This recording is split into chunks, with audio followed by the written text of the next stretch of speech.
साल 1897 में उड़ीसा के कटक नामक स्थान पर एक बालक का जन्म हुआ, जिसका नाम रखा गया सुभाष। उनके पिता जानकीनाथ बोस एक प्रसिद्ध वकील थे और माता का नाम प्रभावती देवी था।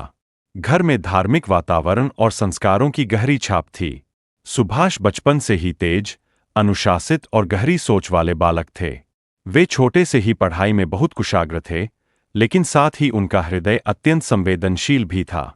जब भी वे किसी गरीब या असहाय को देखते, उनके भीतर करुणा जाग जाती।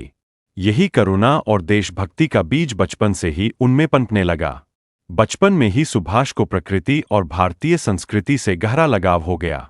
वे अक्सर एकांत में बैठकर ध्यान लगाते और महान संतों की वाणियों से प्रेरणा लेते। स्वामी विवेकानंद की शिक्षाओं ने उनके जीवन पर अमिट छाप छोड़ी।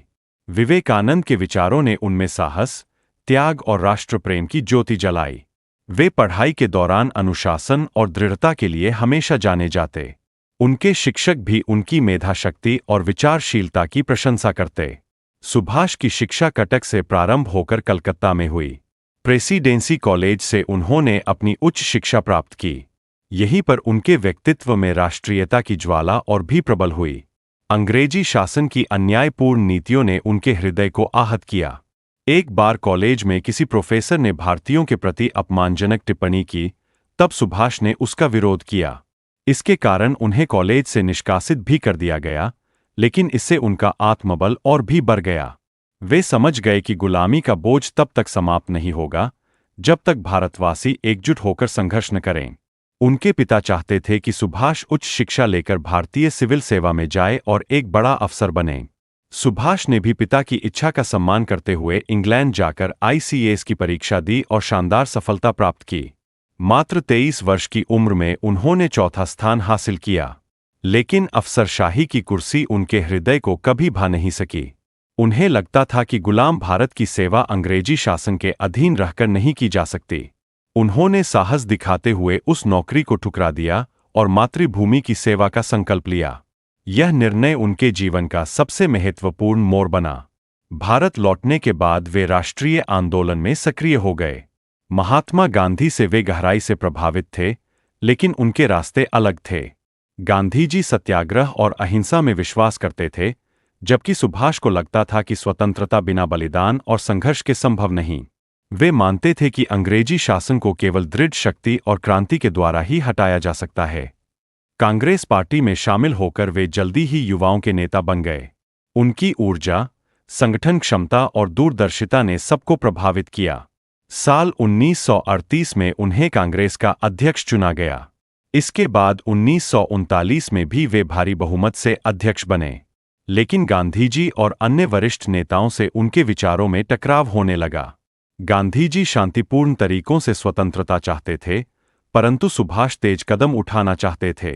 अंततः उन्होंने कांग्रेस अध्यक्ष पद से इस्तीफा दिया और अपनी नई पार्टी फॉरवर्ड ब्लॉक बनाई।